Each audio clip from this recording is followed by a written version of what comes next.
First, you must realize that you have no idea before you can know the idea. We scan across all the frequencies if we want to learn anything new. Let us begin. What has physics done for me lately? Furthermore, the equation E is equal mc squared. We have now acquired a fateful power to alter and to destroy nature. That's like when you're in physics and you go to Dreamworld saying, oh, this is a physics excursion. Science. What is it all about? The whole of human history all falls in the dust of one stroke of the nail file. You can't really get to grips with evolution unless you realise what an enormous amount of time. Our own planet is only a tiny part of the vast cosmic tapestry, a starry fabric of worlds yet untold.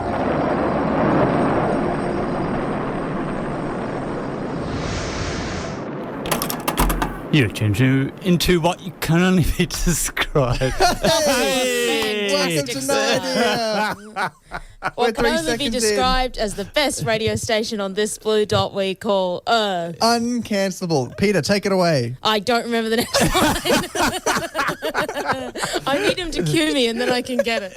It is something about 102.1. Yeah, it is, of course, 4ZZZ, connecting and amplifying voices of our community, be it on your conventional wireless radio by tuning into the classic frequency of 102.1 FM, digital devices such as DAB or smart speaker, listening via the community radio. This is going admirably. Or streaming us live from our sensational website at 4ZZZ.org.au. And of course, you can always listen back to us or any 4ZZZ show for that matter using the ingenious on-demand feature also found at that URL. We also now have a weekly podcast of the show for your listening pleasure, curated by Toby. A condensed version of the show without the music. Which my mum prefers. Just search for our show name, which is, of course, No Idea. Spelt with a K. Your weekly dose of science interlaced with nearly all an Australian playlist. And joining me today, if you haven't guessed already, are two... Well, not really. It's well, it's still you and me right now. Sorry. We had to we've got import Issy here. We've got Max. No Gabe, no Peta this week, but we thought we should play that because that's a cracking That is opening. such a good intro. It's a great intro. For those unfamiliar with the show, it's the science show on 4ZZZ, and we generally start the show with some weird science, then move on to some marine science, and then my personal favourite, or our personal favourite, MotoRap. But basically any science that's piqued our interest during the week. When we round out the show with some space news, I think it's part one of this. You know it.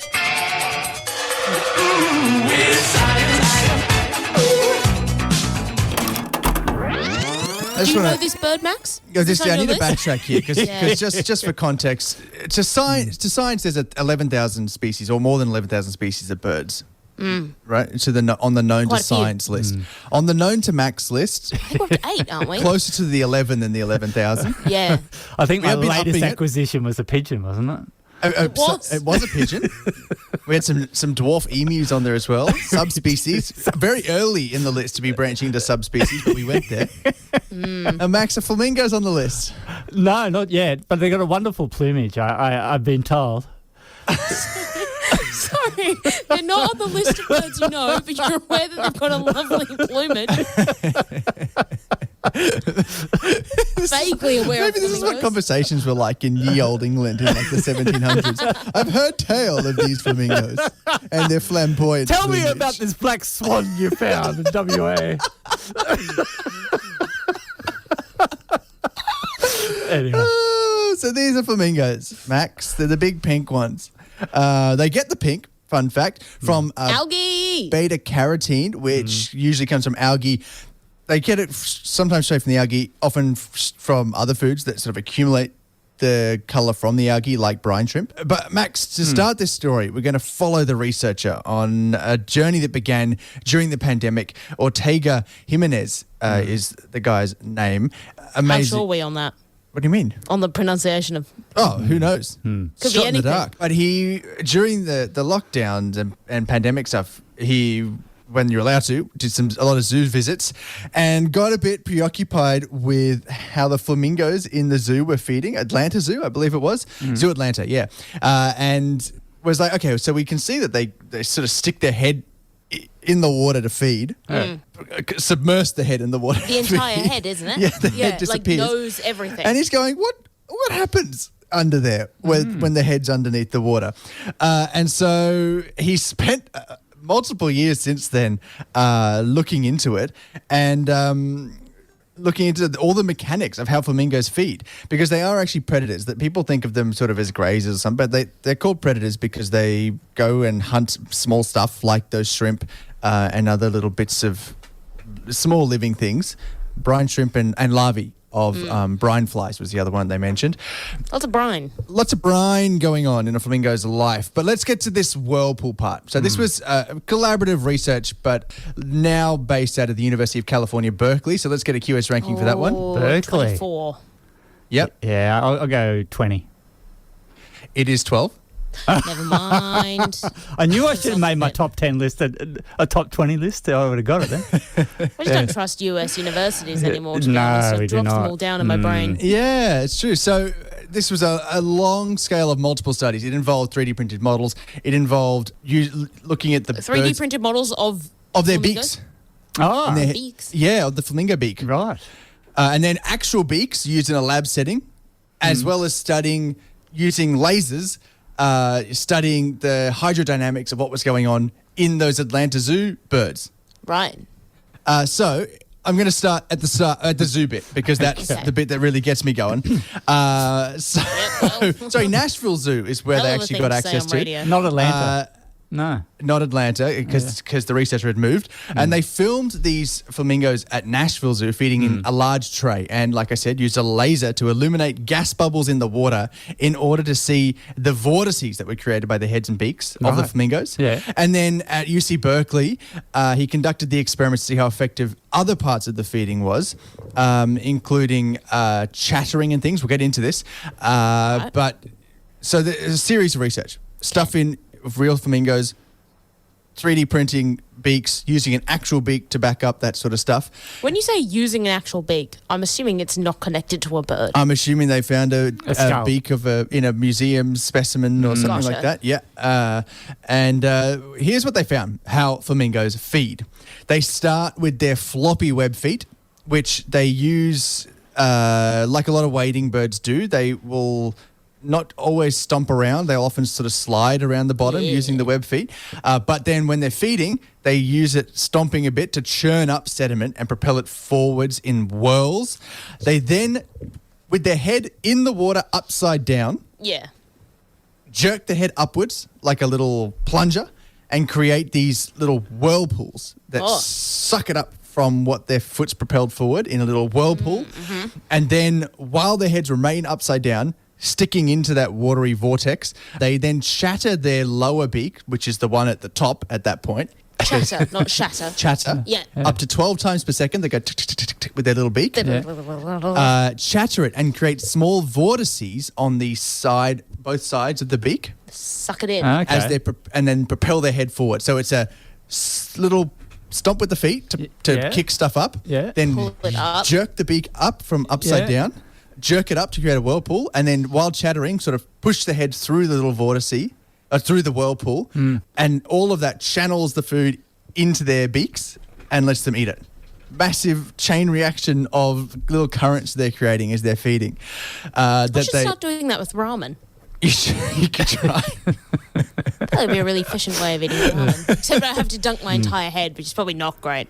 Yeah, and what they found was doing all of that means they're able to take in multiple times more food than they would be if they weren't doing the chattering and all the other bits and bobs. And they clearly showed that is increasing the amount of brine They shrimp gain it, passing don't through. they? The Basically. chattering alone Yeah. increased the number of brine shrimp passing through their tube, their model, of 7 times. Wow. So the whole thing, the kicking it up, the pulling it up into a little whirlpool and then pushing their head through it while chattering to create little vortices, cycles a whole bunch of water through with the food inside it and means they're able to take in way more food. Do they get water up their nose? I don't know. I just feel like if you stuck your head underwater and you're like thrashing it around and chattering, you get water up your nose. Yeah. Possibly.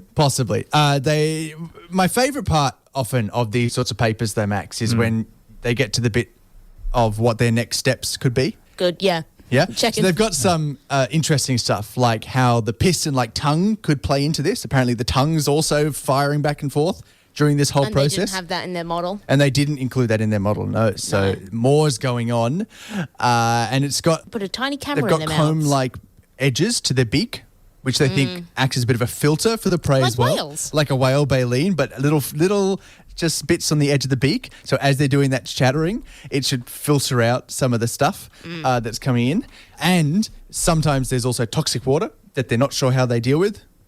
The intake of, or reducing the intake of that through this whole process, because we're talking like freshwater ecosystems that could have been there for a long time, not been flushed out. All sorts of stuff's building up. Yeah, freshwater's not my vibe. And then they're also curious, Max, at using the design principles for concentrating and sucking up tiny particles like microplastics from water, better self-cleaning filters, and based on the chattering, or robots that, like flamingos, can walk and run in mud by sliding around. Right. So robots inspired by flamingos. And better pool cleaners. And better pool cleaners, Max. Job the done. entire industry they missed out from their applications. And that's a major one that they missed, obviously. Way up there with microplastics. Clearly a world issue we should be saving. That's right. That's what I got for you, Max. Flamingo feeding using whirlpools and chattering.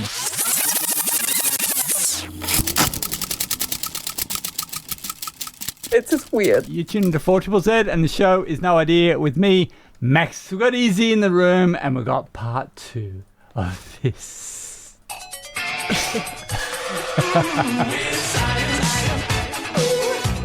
Now, I know you love your fashion, Issy, so I did this one for you. A novel purple colour cooling fabric. A novel purple coloured cooling fabric. Say that 10 times fast. Developed through collaboration between institutions in China and Australia, promises to help individuals maintain a tolerable body temperature during extreme heat without the previously non-negotiable requirement of dressing exclusively in white. Under direct sunlight, the new textile remains up to 6.2 degrees C cooler than conventionally dyed purple cotton. The breakthrough led by researchers at Zhengzhou University QS ranking. Zhengzhou. Oh, let's go 166. Yeah, it's 581. Okay. And they worked in partnership with Adelaide University, a bit closer to home, QS ranking. Oh my gosh, it's in the hundreds. No, I mean, it's under 100, sorry. 86. Yeah, close enough. 79. Oh, so, nice. Yeah. And they address how to manufacture coloured clothing that does not suck when it's hot. Most passive cooling fabrics have been white, relying on reflecting sunlight away from the wearer. Darker hues absorb far more solar energy. Purple is especially tricky as the colour comes from absorbing green light, one of the strongest parts of the solar spectrum. Professor John Ma of Adelaide University School of Chemical Engineering and co-author of the study said the team set out to prove effective cooling need not sacrifice a decent colour palette. We have traditionally had to make a choice between cooling performance and appearance. The fabric was built from microscopic fibres containing a purple metal organic framework, which they call MOF, and zinc oxide nanoparticles, a combination that is both fashionable and thermodynamically sound.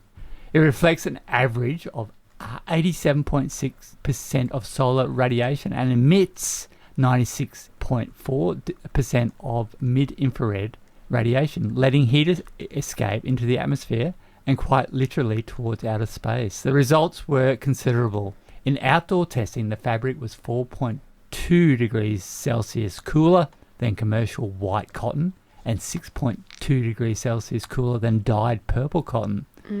Simulated skin covered by the fabric was up to 8 degrees C cooler than bare skin, compared with 4.6 degrees Celsius for white cotton and a mere 2.8 for conventional purple. Yangtze Hu, a PhD candidate and co-author, said the technology could benefit outdoor workers and athletes. He says staying cooler is just not about comfort. We are interested in developing fabrics that can help manage body temperature without consuming additional energy. Unlike many experimental cooling materials, the fabric is lightweight, flexible, stretchable, and breathable, allowing perspiration to pass through it. It's also highly water repellent, retains performance after 50 washes, and withstood UV aging equivalent to 108 days outdoors. However, it suggested the research could eventually broaden the colour palette available for cooling garments well beyond the traditional, somewhat monastic white. The team noted the approach could be adapted to other colours using different metal organic frameworks, opening the door to a future where staying cool no longer means dressing like a lab coat. Nice. I wonder how interesting that would be in situations like Formula One, where obviously you want to kind of, you have to work with a very large piece of machinery, and especially in countries where it is quite hot, I'm thinking Singapore, the poor drivers can lose a few kilos from the heat, even when they're racing at night. So being able to use something like that on their racing suits would be amazing. So there's so many different uses for something like that. And especially when I first moved to Brisbane, everyone told me, like, don't get a black car because it's going to be so hot, and you have to wear a lot of white to kind of mitigate the humidity. So very interesting. They've also gone with the purple as well. I know. What a colour choice. Oh, it's the golden egg of 4ZZZ. Yeah, you tune into No Idea. This is the Max Show. The science show for this week, and we're joined by me, Max. We've got Issy.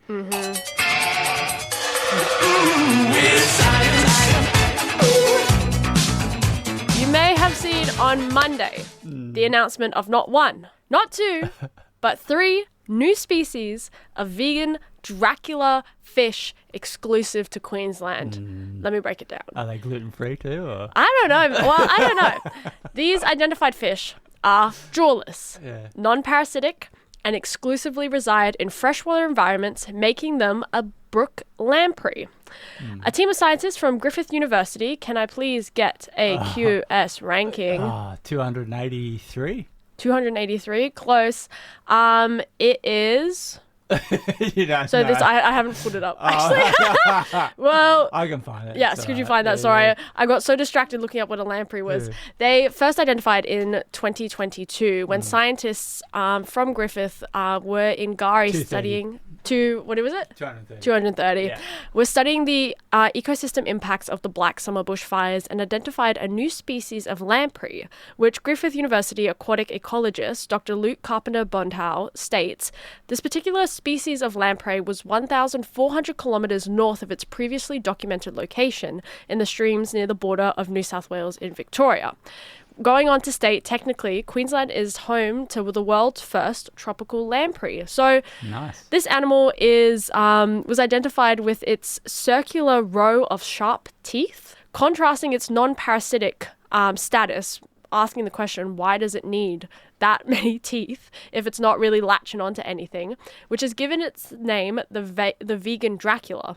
Lampreys are also a little bit of a cryptic species, as not much is known about them besides their lifespan and their growth progression.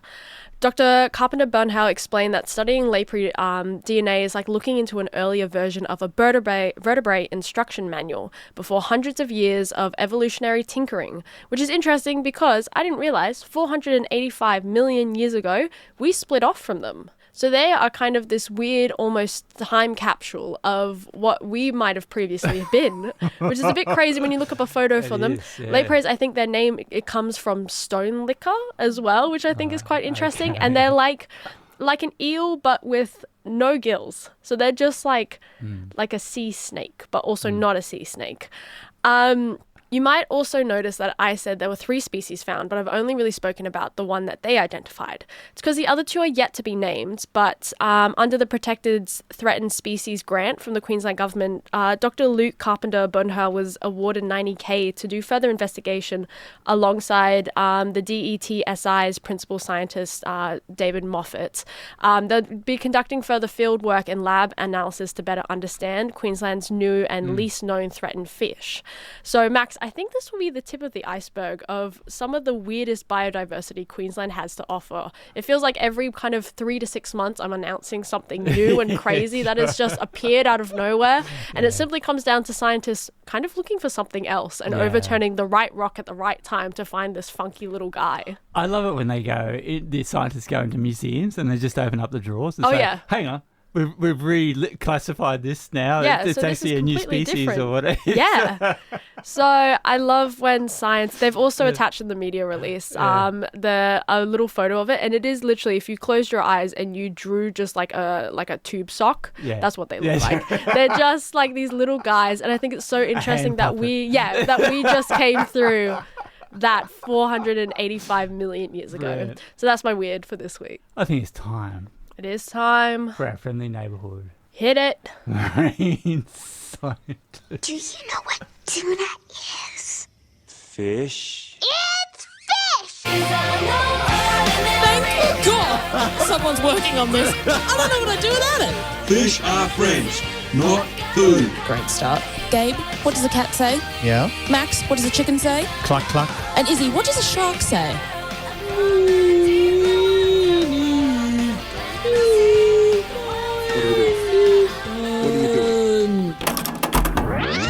I'm back in my comfort zone. And Max, what is my comfort zone? Octopuses? It's cephalopods. You're correct. Now, can anyone tell me the difference between a cuttlefish and an octopus? Both cephalopods. They taste different. Biological. What? They taste Did he say different. They taste When did you have cuttlefish? Anyway. Yeah. Differences while they're Is alive. it a bony plate in the cuttlefish? That is it? a major one. So cuttlefish. That's the white thing that washes up on the beach a lot, right? Yes, it's the hardness. So cuttlefish have an unique internal And they got shell. cuttlefish, you got fewer brains. Yep, I'm going to finish my thing about the shells. It's quite interesting. Make a very mean comment. You can keep that one. So they've got a unique internal shell, which is called the cuttlebone, and it helps them with buoyancy. You do find them on the beach. Lots of people feed them to their birds. If you Calcium. find one. Yeah, lots of calcium. If you find one and you have a bird, you can feed it to them. Octopuses lack any internal or external shell. Their bodies are entirely soft except for their beaks. Yes, Max, I believe they have different amounts of brains, though I don't have that written down.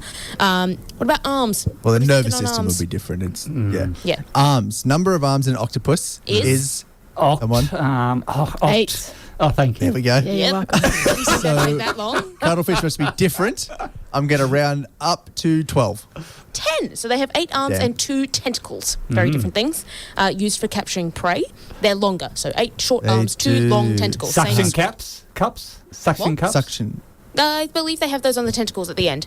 And then the last thing I wanted to highlight was that cuttlefish have really cool eyes. They have W-shaped eyes. If you look at their pupils, they're shaped like W's and they can kind of change different shapes. Really cool. Cute. And the last thing is just that cuttlefish are a little bit more confident, which is relevant to today. Octopuses kind of hide in burrows and dens. They don't really like socializing. They don't even socialize with their own young. They're not very interested. Whereas cuttlefish are Didn't we more- cover a story where an octopus threw a shell at another octopus to make it go? Octopus. Yeah, this is in Australia. That was in Jervis Bay. They found a bunch of octopuses that throw stuff at each other when they're annoyed. Cuttlefish probably wouldn't do that. They're a little more social, and you can find them a little bit easier because they usually hang out on sandy bottoms and in seagrass, just a bit hanging out above the bottom, in groups sometimes. So they're a bit more social, a bit more around. And we've just found out that it's good that they're social because they wave.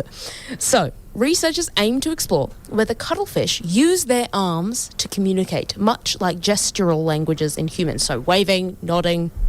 I've run out of examples. Thumbs up. Thumbs up. Good Okay. one. Yep, cool. All that stuff. Nodding, shaking, all of those things. So this research was conducted by a bunch of neuroscientists from universities all over Europe, but I could only find a QS ranking for the single university in the US. So if anyone has a QS ranking for Washington University in St. Louis or Louis? Washington State, 190. Anyone else? 253. 222. 176, very close, Gabe. So these researchers wanted to see whether cuttlefish could also do gestures, greetings, like we do.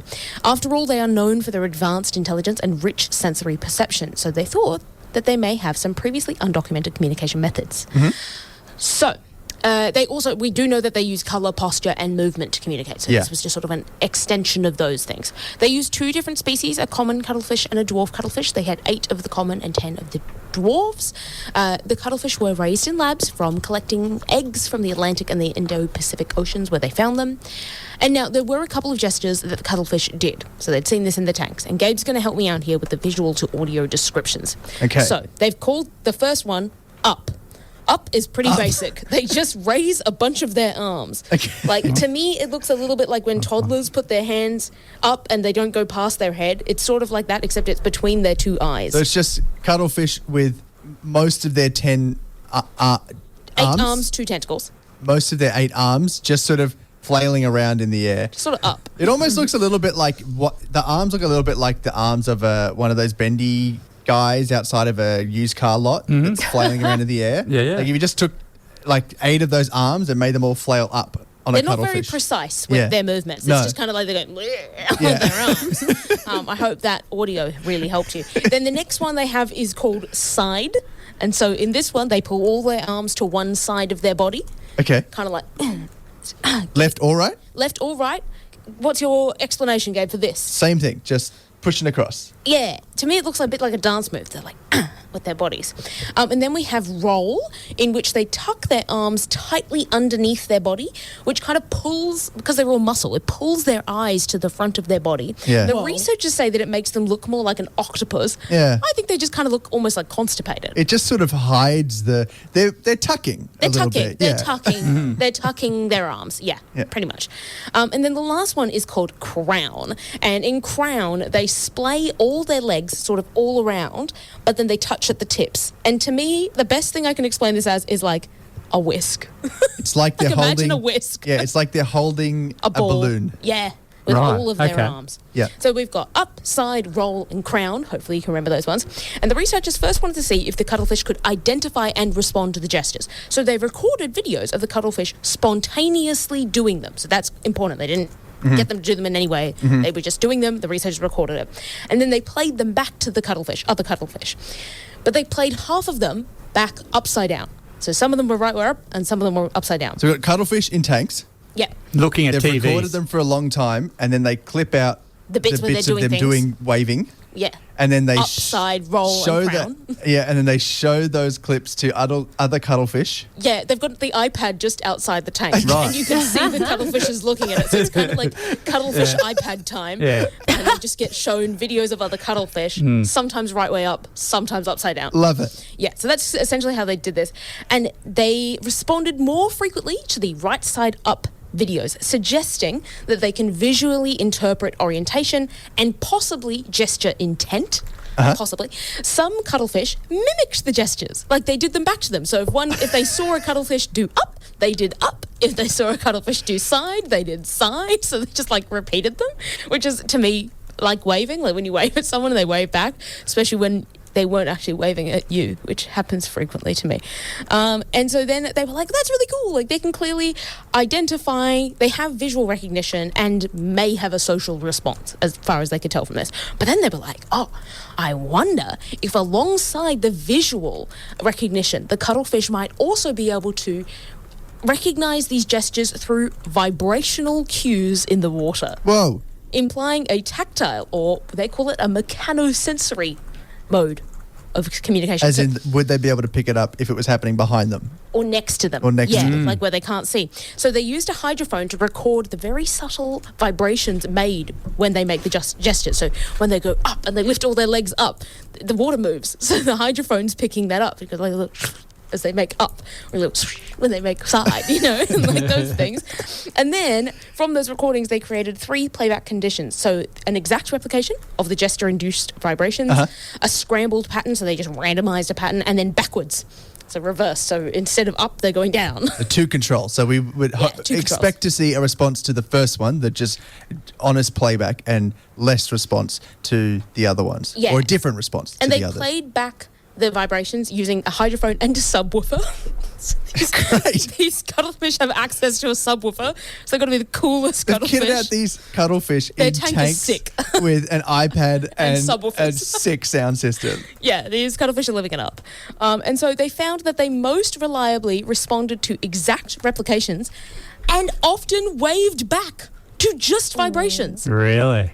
They couldn't see anything. They just felt a vibration and went, oh, someone's here. Hey. How you doing? It's like when you hear your name be called, you're like, oh, hi. Yeah, you're just like madly looking around like, what the hell? Scrambled and reverse vibrations had fewer or no responses, which implies that the vibration has meaning, and it indicates that the gestures act as multimodal signals, so perceived both visually and by touch. They can feel them as well as see them. So, very exciting. Basically means that they have a multimodal gestural language with cuttlefish, because it seems to be important that it's between two cuttlefish. They don't do it on their own, as far as I can see in this. And it indicates a complex, context-dependent communication system. The one thing that I really want to stress here is that we have no idea what the gestures mean. They tried to think about it. They were like, well, maybe up is like an intimidation thing. Sure. Like, I'm big. But then it more frequently happened that the smaller ones were doing it to the bigger ones. And they were like, well, okay, that doesn't really make sense because you're not bigger. So it could be a sort of submitting thing. You'd think that, but no, not quite enough in that direction. And then there were other ones where they were like, oh, well, they just didn't work in the right order. Like, things weren't playing out the way they thought. So like, oh, it's got to be like a combination of different things. This is clearly a complex language that we don't understand. So I'm pretty excited for them to continue filming. Yeah. Give them the subwoofer. They can have that and their iPad. Lots of iPad time for these cuttlefish, as long as they communicate with us at some point with their sign language. So cuttlefish wave. Cuttlefish wave. They can see each other wave. They can see each or other wave. detect each other wave. No, they can see. They can definitely They see can it. see Oh, it. of course, because there was no sound with the iPad. No, the iPad they was can just see each see. other wave. They'll often respond to do the same wave back. Yep. And they can also hear it and will do the same Not hear, thing. feel. Feel it. Critically feel it. Feel it. Feel the vibrations of the sound. Yeah. And respond in the same way or similar way. Yeah. You tune into 4ZZZ, and the show is No Idea, your weekly dose of science with me, Max. We've got Maximillian in the room. We've got Issy, so it can only mean one thing. Single press overtake, stay in scenario 7. If you push me off the track, I think you have to leave a space. All the time you have to leave a space. Come on. Get it, kiddo. Get it. Woo! Yeah, you don't need to tell me that. Max, we're in this together, mate. Head down. Come on. Yes! Great job, guys. That was hard work.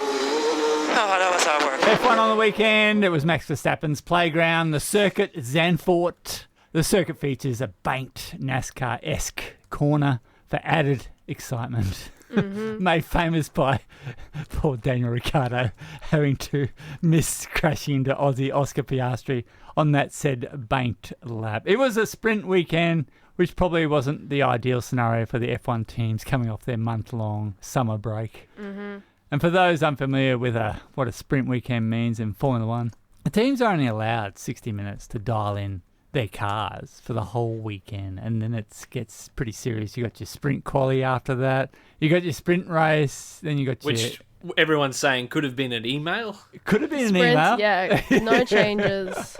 Is it the Monaco on the beach? Is it? Yeah, Monaco by the. Oh yeah, Monaco's already by the sea as well. And then you have quali for the feature race, and then actually the feature race on the Sunday. And let's talk us through what happened, what transpired. We can forget about the.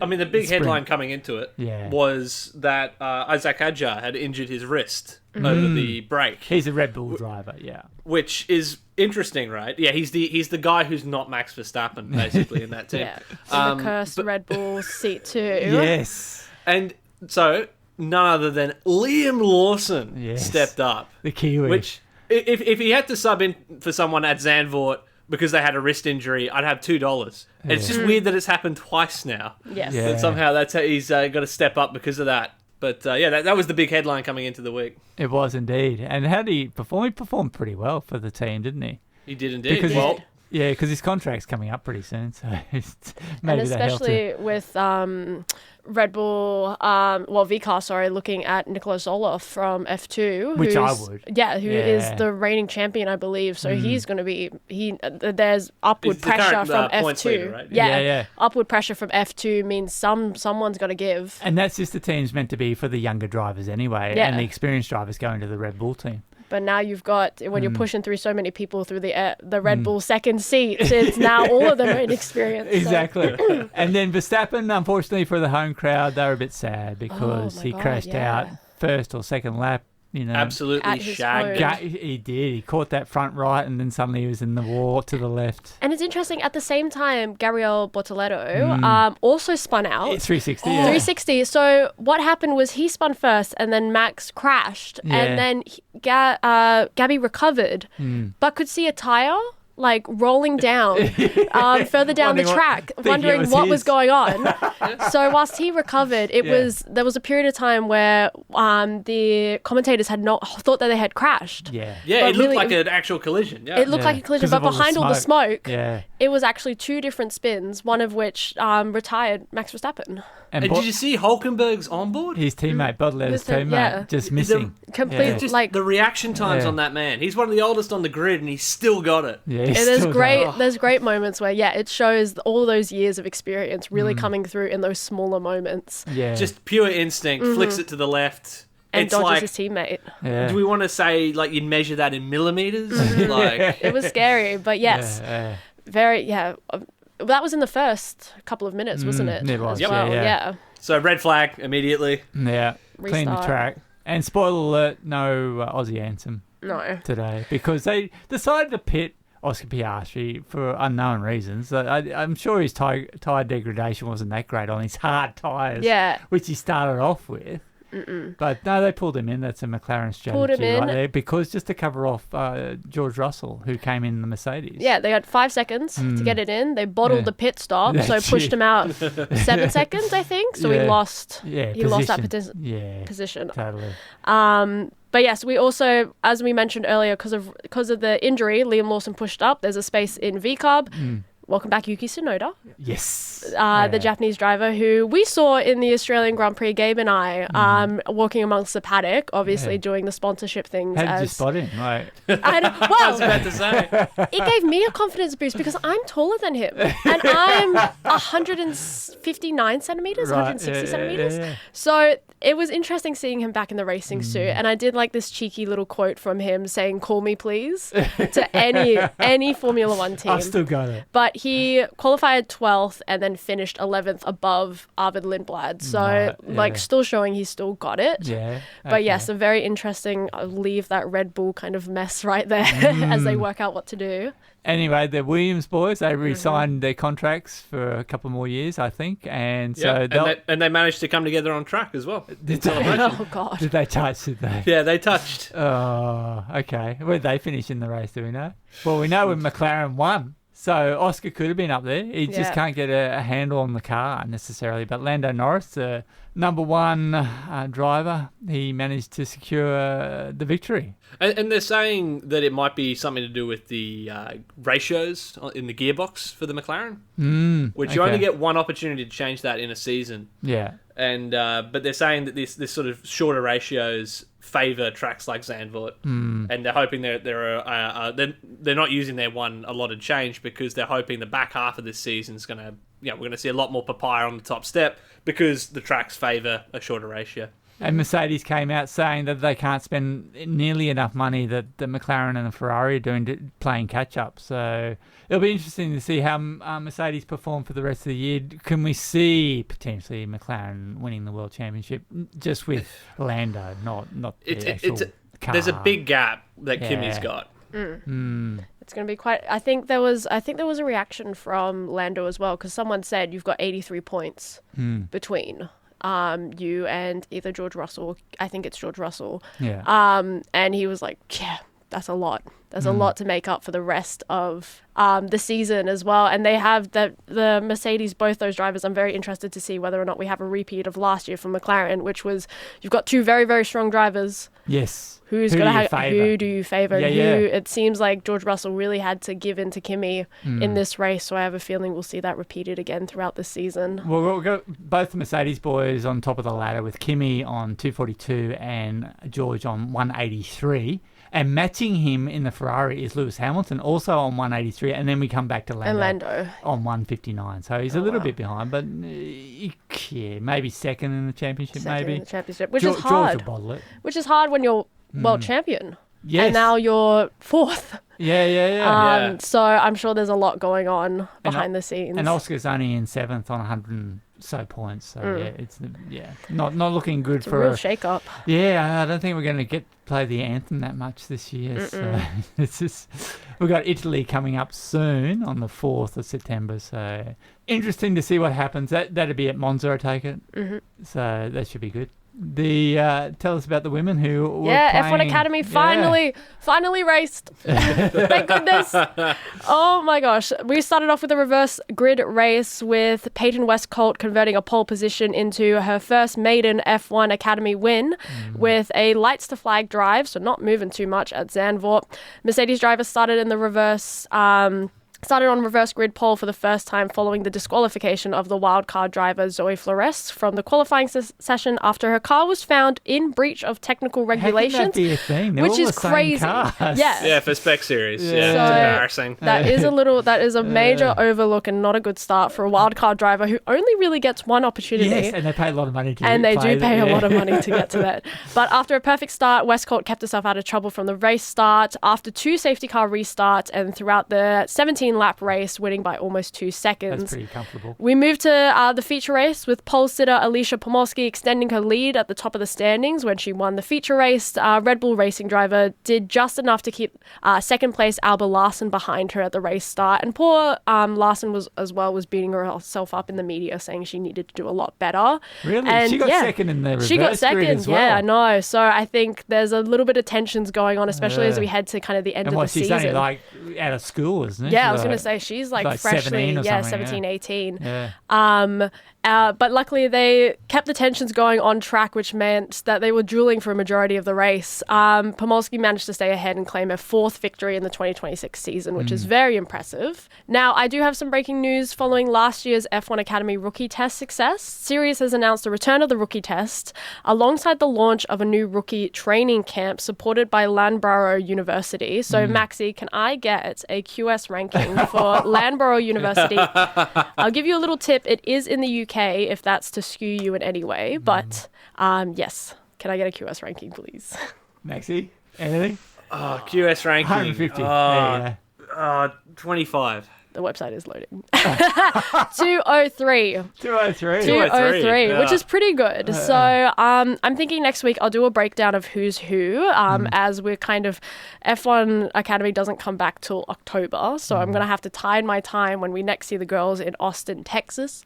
But it looks like there's a lot of really awesome up-and-coming drivers who are some of the first for their nation being put in the rookies test. So I really want to break down who to look out for, especially as we head into next year's season and start looking more towards 2027. Is that the first time the women are racing in the United States? In Texas? I'm pretty sure they did it last year, but I'll have a look around. Yeah. Okay, supercars, they're racing at Ipswich on the weekend. Races 26, very close. 27, 28. Spoiler alert, if you were not driving a Ford, then basically forget it. Because Ford drivers won all 3 races. Race 26 was won by Brodie Kostecki. Race 27 was by Will Brown. And race 28 was Brock Feeney. And with his win in race 26, Brodie Kostecki has the most wins of the 2026 season. But the most wins doesn't mean you're winning the championship. No. So Brock Feeney leads the championship on 2,107 points, with Matthew Payne second on 2,077 points. And then Brodie Kostecki, with the most race wins, sits in third on 1,878 points. It should be noted that Ford is somewhat overrepresented in the championship manufacturing standings, taking the first 5 positions in the championship. The first Chevy is in P6, and the first Toyota, who are just starting this year, is in P8. So parity seems to be a dirty word at the moment. So hopefully they'll get onto that. Just jumping in with the F1 Academy, Circuit of the Americas is set to host 7,000 local students as well. So they're extending the girls' racing day to a 4-day race weekend as opposed to just a 3-day. Yeah. So it's not the first time they've been in the US, but it's the first time they're getting a full 4-day race weekend like F1. So yes, anyway. NASCAR also happened on the weekend, and former supercar champion Shane Van Gisbergen found himself briefly leading the semi-wet New Hampshire race on the weekend. So they're actually on groove tyres, so that suited Shane, being from New Zealand. Then NASCAR decided to pull all the cars in for slicks, and then it was game over for SVG up front. Shane managed a solid 20th, starting from 5th on the grid. He's still well placed inside the chase bubble, with one more race of the regular season before the finals. And I'm just saying, not sure why we need finals in Formula One, but so be it. And look, am I allowed to play this? Because on Sail GP on the weekend, it was in Germany. This doesn't count.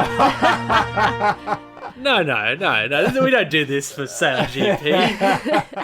The Flying Roos took the honours at the regatta after securing a finals berth of, there's only top 4 teams going to the finals. And Sunday's fluky conditions saw Tom Slingsby's team sneak over the finals finish line just as the breeze dropped off, forcing the other 3 teams of New Zealand, Canada and Spain to flounder at the final mark. Meanwhile, the Australian crew was already off their boat and celebrating with the champagne. Off their boat. They had to walk up a flight of steps and everything. Meanwhile, they're still trying to finish the race for the other 3 boats in the championship. Anyway, we extend our lead. That's Australia. We extend our lead to 14 points to second place, which is Spain, and New Zealand, which is another 9 points behind. So, yeah, job done. As we said, Monza this weekend. Oh, no, when is it? 4th of September, so not this weekend, the following weekend. Mm-hmm. Yep. And, it'd be interesting. Any sort of prediction for that? Or we'll speak about that next week, I guess. Speak about that next week. Sounds good. Any more to add, Maxie, in the MotoRap? No, not at all. That's a wrap. That's Nice. This is so good. You're just turning for fans of our shows into little dolls and making them say things. You're putting words in their mouth. Yeah, I know. Well, what can I do? It's like commercial radio or something. Yeah. That's right. So, because Ian, what do you think of this show? Oh, it's the golden egg of 4ZZZ. You know it. Okay, you tune into 4ZZZ, and the show's No Idea, your weekly dose of science with me, Max. We got Issy, we got Maximillian. Hit us up. What do you got for us? At the beginning of this month, QuakeCon was held in Grapevine, Texas, celebrating 30 years of the video game Quake. Pretty significant milestone, 30 years of Quake, because it was sort of the initial premise of the metaverse, as it were. That was the pitch for it, 3D graphics on the internet, job done, user-created content, all that. And this is the first time that the id Software co-founders have all been in the same room together since they stopped firing each other, right? So they fired Tom Hall during the development of Doom, then they fired John Romero after Quake shipped. No bad blood. 30 years on, they can actually all get together and have a bit of a celebration and reminisce. Bury the hatchet, if you will. Mm-hmm. Exactly. Quake Only took via death match. As it should. Yeah, well, that's a big staple of QuakeCon is the bring your own device LAN party, where everyone brings their rigs and they hook it all up and have a big Quake session. Yeah, of course, and nice. Doom, of course. Doom, you can't go past Doom as well. And also just a shout out to the new levels. From Machine Games. I haven't been able to check it out yet, but what they did for Quake 2 a couple of years back was amazing. New levels for an old game. It's interesting, like modern sensibilities with the old school gameplay. Aesthetic, totally. Yeah. And I enjoy. I'm a big fan of Quake. I like Quake 3, clearly. It's used to have a lot of, let's say a lot of work time was spent playing Quake with fellow colleagues because we were fully networked up. So, yeah, it was good fun. Yeah, once you had the OpenGL driver loaded, you're right to go.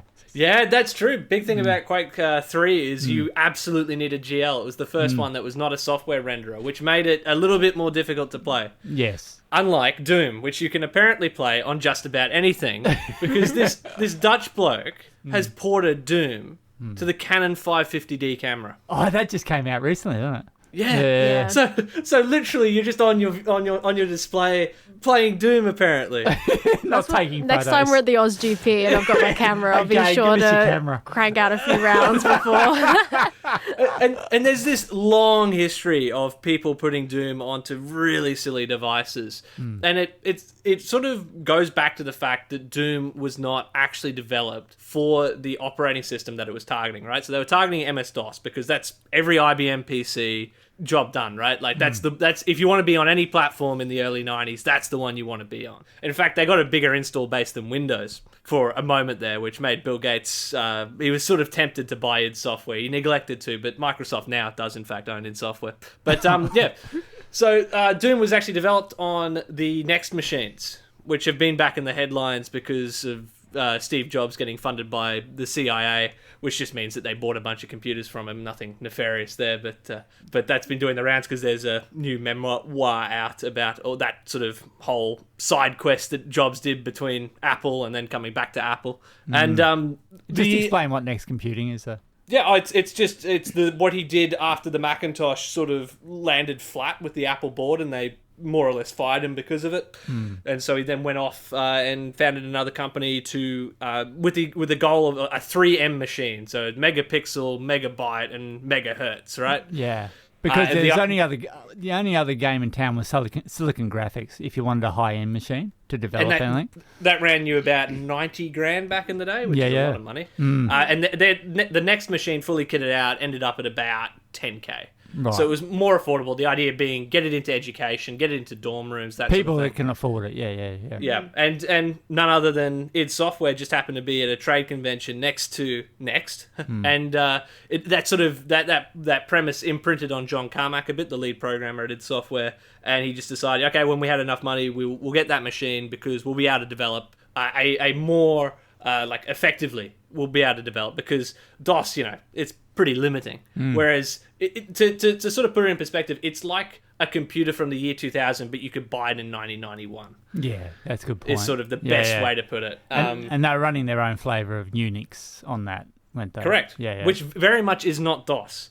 So in order to develop it effectively, you need to be able to run it on both machines. But you're not going to ever ship the next version because there's only so many of them in existence. You wouldn't have an addressable market. Yeah. So the idea is you build a platform abstraction layer. And in the case of Dooms, it's quite simple. To get something up and running, you maybe have to implement about 5 procedures, which effectively just talk to 3 ingredients, right? You need input, output, and a clock just to drive the thing, right? You need a 35 hertz tick to run the simulation. And if you have those, like, say, on a Canon 550D, job done, right? You can get it running. Yes. And yeah, there's this long history of what we call these source ports, because the initial source release of Doom, and id Software have a long history of putting out all their source code after it becomes no longer commercially viable, right? So Quake's out in the world, Quake 2 was actually out in the world, and it's like, okay, well, we can put Doom out because none of our competitors are going to learn anything necessarily. But the initial source release was on Linux because a quote, not my words, these are John Romero's words, the other John at id, a certain soundcode dork, his proprietary code base was used in Doom for all the sound code, and therefore that led to id Software never using a proprietary dependency again, because they always wanted to be able to put it out sort of with that hacker ethos. Yes. Yeah. Cool, so the first ports were literally to bring it back to DOS, bring it home from Linux. and the interesting point about all this, though, is that the sound code being a big thing is you don't even need sound to run Doom, right? You just need the input-output, right? That's it. You don't need sound, as long as you can see the game. But this didn't stop old mate Baz here. He implemented a fixed-point synthesis engine. Yeah, cool. To play all the music, because it's so iconic by the late Bobby Prince. So iconic. I mean, it's in the US Congress now and all that. It's amazing. This sort of the ability of how portable this code base is sort of a testament to if it has a computer in it, it can run Doom. Yeah, it's almost sport. Yes, let's just run through a few examples of people porting to different devices other than a camera. Yeah, well, funnily enough, also a Canon printer, which actually led to a security vulnerability. It was using a security vulnerability to do it, so that got patched out. But things like smart fridges, an IKEA smart lamp, That's cool. Anything with an LED display, we're saying. Because I've also seen a pregnancy test. I think went pretty viral of it, of Doom being played on it. Correct. And this is the thing that makes me really sad: is it's not the test itself; it's just the display on the test. Oh, so the computer in it is not It's powerful enough. So there was an external board. Oh, so they've cheated it a little bit. Yeah. It's they buried the lead a bit with that one, but yeah, that was definitely probably the one that went the most viral. What do you mean the viral post wasn't actually real? Not on my internet. No. I mean, speaking of web browsers, I mean that's a big target as well. But also for me, the best has got to be a vape pen. Yes. And you were saying over in the UK, the vape pens have full-on LED obviously, screens. Here we have just the kind of bar-looking ones with no LCD screen. But when I went to the UK, and it's a lot less regulated over there, people were buying vapes with LCD screens on them, and I was like, that's crazy, because technically you could put advertisement on there, you could do whatever you want. Maybe that's what they were thinking. And that's probably to run Doom means it has the capacity to run other things as well. And that's the crazy thing, is that there are people that go around collecting discarded vape pens literally for those computers in there, because it's like a hobbyist board that you could use for other things, that it's just designed to be disposable. Like, we're literally just throwing out compute because we have so much of it. It's like that's more power than what put man on the moon. Yes. Yeah, and it's just like, that's landfill. Yeah, it shows you how far we've come. Well, have we come with the waste anyway? Oh, well. Yeah, a lot of these pulling examples are from r/ It Runs Doom, which says what it says on the label, just people doing that kind of thing.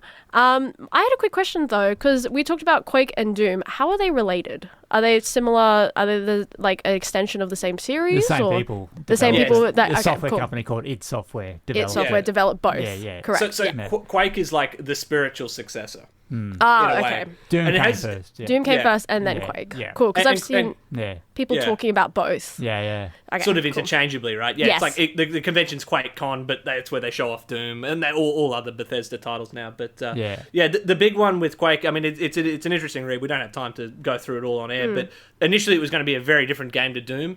And they got a bit scared because the technology was so rapidly changing underneath them that they sort of pivoted back towards something that felt a lot more like Doom because it was a safer bet. Fair enough. Wow, that's really sick. Yeah. Cool. Thanks for explaining all of that. Any No more? worries. Any more, Dad? Thanks. Are you all good? I think that's it. You tuned to 4ZZZ, and the show is No Idea with me, Max. We've got Issy, we've got the No Idea Space. Starship number 40 has been picked up from the Christmas Island to make its way back to Texas for inspection. The semi-submersible cargo carrier, the Forte, was dispatched to literally pick up the floating spacecraft. If Forte manages to deliver its cargo, it will be the first time SpaceX gets its hands on a used Starship. The utility of getting a used Starship should not be underrated. Can't find that on Facebook Marketplace, can you? Don't think you can lowball that one. Just having the physical vehicle to inspect rather than just going through the terabytes of telemetry will be way better. And especially when it comes to the heat shield, which is generally the bane of any reusable spacecraft. And finally, Earth. A paper presented at the Origins 2026 conference in Paris has demonstrated that Earth's formation was probably not a fluke. Oh. It details recent innovative simulations of how our own solar system might have formed and was done with no assumptions. Starting from a spinning ring of dense gas and dust surrounding a young, newly formed star, our sun, the researchers let planet formation physics model how our solar system could have formed. They found that formation of Earth at one Earth-Sun distance, or 1 AU, is a natural outcome of the evolution of our solar system. They also found that Venus appears around 28% of the time in its orbit, and also Mars appears a number of times where it is in its exact vicinity away from the Sun and in the current orbit that Mars would be doing. So, Izzy, I've only got one thing to do. Is that what I think? Yeah. We're probably not alone. No. So there you go. pretty amazing, hey, really. I know, isn't that crazy? Yeah. It's just like the way the universe kind of Yeah. puts itself together Yeah. for us. Yeah. So we're definitely not alone. Now, if you want to subscribe to this wonderful radio station, Radio station. 4ZZZ, you can go onto our website at 4ZZZ.org.au/support. If you're under 18, it's $25. If you want to subscribe your pet, it's $25. Basic/concession, $40. Full subscription, $80. Passionate, $140. Or a super sub, $500, get your name written downstairs. Why do you want to subscribe to 4ZZZ apart from the great science news we had today? And that warm in a glow. Well, Max, we did have our little radiothon recently, and don't worry if you missed it. That's okay. You're not too late to the party. We still have some prizes to give out. That includes some Blind Boy Brewing beer for a year, a Brisbane Festival golden ticket, double passes to all 6 Night at the Parkland concerts, and we've got a Netherworld arcade machine also up for grabs, including a $100 Netherworld bar tab. And for our super subs, the 500, we've got a Consume/Valve discography packed with all sorts of different things going on. So don't fret if you're fashionably late. We still have some things to give you. 4ZZZ.org.au/support to pick up those and go in and pick your option. We did have a sub during the We did have a sub. You would have heard show. the Baby Harp Seal mixed with the F1 car. And whilst we do not know who they are, we say thank you to you, and I hope you pick the prize. Best of luck. And May all the odds be in your favour. And also, we've got office hours at Barry Parade, so you can dial in at 3252-1555, and Stephen's downstairs ready to walk you through if you want to do it the old-fashioned way, if you don't want to go, if you're a bit challenged. That's all right as well. Come visit us, say hi. We've got friendly faces. We don't bite too hard. Alternatively, jump on the website, 4ZZZ.org.au/support. And then the show has been No Idea. Sign us out, Gabe. That is all we have time for. Oh, No Idea. Your weekly dose of science on 4ZZZ. You can catch us, though, next week, 10 a.m. on your Wednesday morning, 102.1 FM, or on the website, or wherever you listen live. Between now and then, if a cuttlefish waves at you, try waving back and see what happens. You can listen back to the whole show, including all of those stories, on 4ZZZ.org.au or on whatever podcasting platform you use. Look up No Idea, that's No with a K, and No Idea 4ZZZ. If it doesn't come up, then it usually comes up if you type in No Idea. We'll see you next week. See ya. I'm a goddamn marvel of modern science.